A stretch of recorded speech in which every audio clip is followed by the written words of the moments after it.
दोस्तों, जब हॉस्पिटल में कोई विजिट होता है, जैसे नेशनल लेवल इनकॉस विजिट या फिर स्टेट लेवल कायाकॉल विजिट या फिर मुस्कान विजिट या फिर लक्ष्य विजिट, तब इवैल्यूएटर जहाँ पे मेडिसिन स्टोर रहता है वहाँ पे आता है और चेक करता है।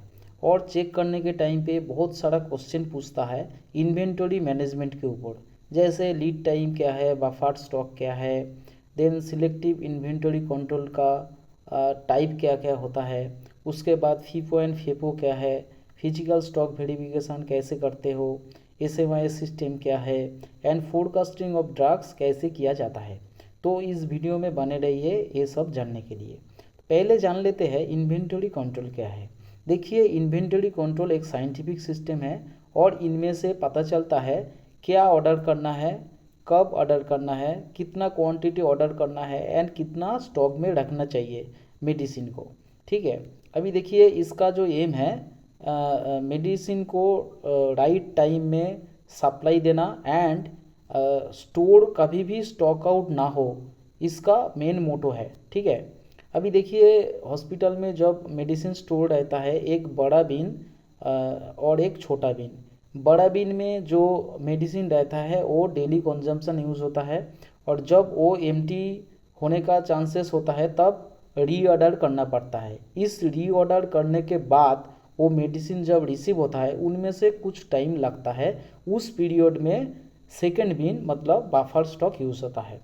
अभी देखिए, बफर स्टॉक का मीनिंग है सेफ्टी स्टॉक, मतलब जब सिचुएशन ऐसा हो स्टॉक आउट होने में जा रहा है तभी ये रिजर्व स्टोर और सेफ्टी जो स्टॉक है वो यूज़ होता है।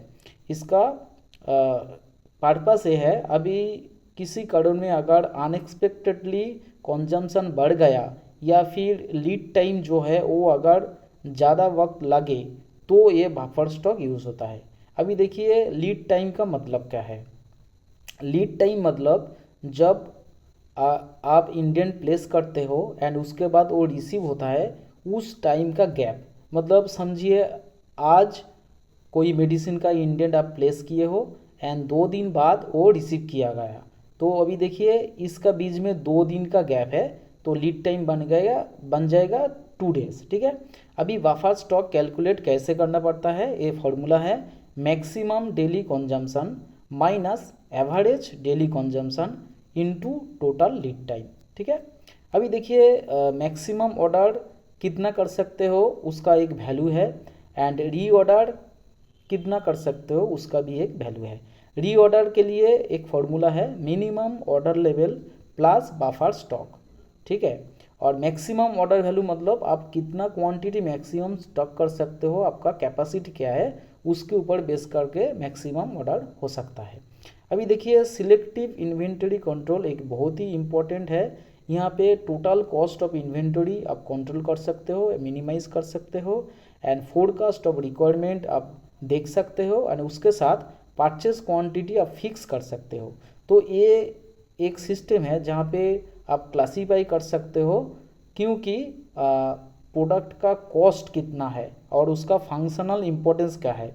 ऐसा मेडिसिन होता है जो वाइटल है, उसको ज़रूरत है, हर वक्त वो रहना चाहिए।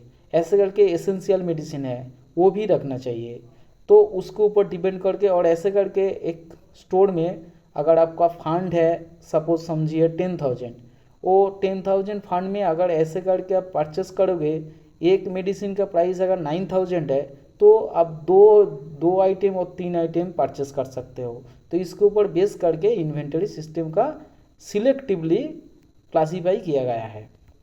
जैसे देखिए, ए बी सी एनालिसिस, कुछ मेडिसिन होता है जिसका प्राइस ज़्यादा रहता है, उसको ए कैटेगरी में डिवाइड किया जाता है, बी मतलब थोड़ा सा कम वैल्यू, और सी मतलब सबसे कम वैल्यू का मेडिसिन। तो ऐसे करके अगर आपको फंड 10,000 दिया गया तो कैसे करके आप परचेस करोगे, तो इसका एक परसेंटेज रहता है। जैसे ए का वैल्यू ज़्यादा है तो इसीलिए इसको कम परचेस करना है, बी का वैल्यू कम है, थोड़ा ज़्यादा क्वांटिटी आप ले सकते हो, तो इसका एक कैलकुलेशन रहता है। ऐसे करके HML एनालिसिस मतलब high value, medium value and low value, और XYZ ऐसे करके, एक्स मतलब टोटल वैल्यू, स्टॉक वैल्यू और हाई, वाई मतलब stock value are low and Z मतलब इन बिटवीन।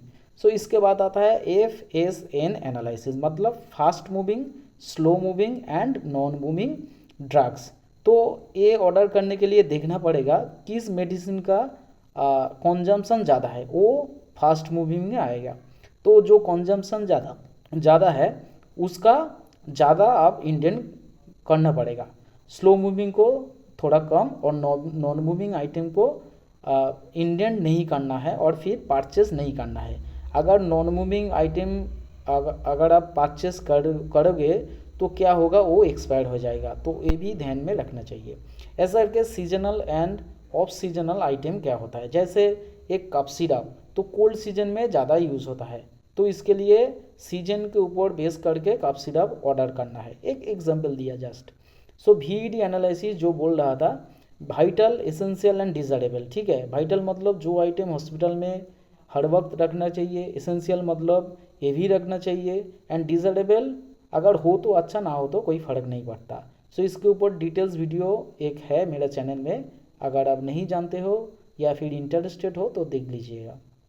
फिर देखो फिजिकल स्टॉक वेरिफिकेशन क्या है।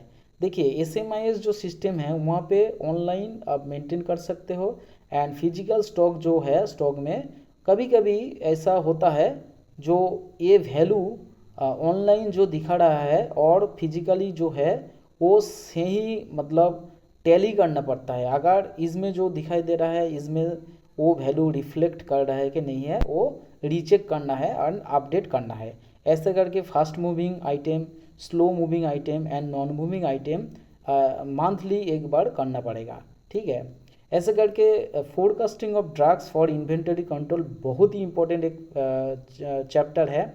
यहाँ पे आप एक मेडिसिन को कितना ऑर्डर करोगे वो यहाँ पे आप देख सकते हो। एक एग्जांपल ले लीजिए, जैसे मेट्रोनिडाजोल 400 mg टैबलेट। ठीक है, 2023 क्वार्टर में, जैसे जनवरी, फरवरी एंड मार्च, ये 3 महीने के लिए कितना ऑर्डर करोगे। ठीक है, सो पिछले साल मतलब 2022 में जनवरी, फरवरी एंड मार्च में कितना कंजम्पशन हुआ वो ऐड करो, टोटल हुआ सपोज 41,000। उसके बाद बफर लोड मतलब 15% ऑफ द दिस वैल्यू। ठीक है, सो उसके 15% हुआ 6150, ये दोनों ऐड करो तो जो हुआ 47,150, ये हुआ प्रोजेक्टेड कंजम्पशन। तो ये 2023 में जनवरी से मार्च महीने में इतना आप ऑर्डर करोगे। ठीक है, अभी देखिए इन्वेंटरी मैनेजमेंट का और 2 सिस्टम है, फीफो एंड फेपो। फेपो मतलब fast in fast out, FIFO. ठीक है, उसके बाद फेपो, fast expiry fast out.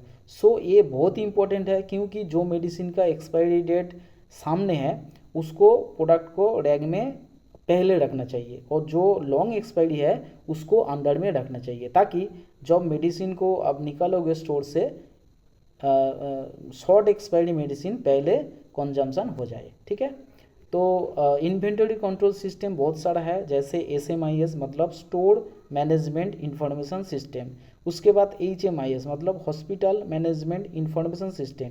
HMIS में जो IDSP का डेटा है वो जाता है, और SMIS में drugs, equipment and other hospital consumables जो है वो इंडेंट करने के लिए है। ऐसे करके फैमिली प्लानिंग का जो है कॉन्ट्रासेप्टिव पिल, ऐसे करके उसके लिए है FPLMIS मतलब family planning logistic management information system. ऐसे करके ऑक्सीजन का जो है ऑक्सीजन मैनेजमेंट इंफॉर्मेशन सिस्टम। सो ये सब के लिए अलग अलग यूज़र नेम एंड पासवर्ड होता है हर एक हॉस्पिटल के लिए। उसके बाद है ट्यूबरकुलोसिस एंड लेप्रोसी ड्रग्स के लिए भी एक इन्वेंटरी कंट्रोल रहता है। ऐसे करके WB हेल्थ का जो ऑफिशियल वेबसाइट है wbhealth.gov.in, यहाँ पे जाएंगे तो गवर्नमेंट्स का अंडर में देखेंगे स्टोर मैनेजमेंट इंफॉर्मेशन सिस्टम है। ये क्लिक करने के बाद ऐसा एक इंटरफेस आएगा जहाँ पे हर एक हॉस्पिटल के लिए यूज़र नेम एंड पासवर्ड है, वो एंटर करके कैप्चा कोड देके लॉगिन करेंगे तो आप यूज़ कर सकते हो। ठीक है, I hope you understand, and this gives a little bit idea about inventory management system. Thanks for watching.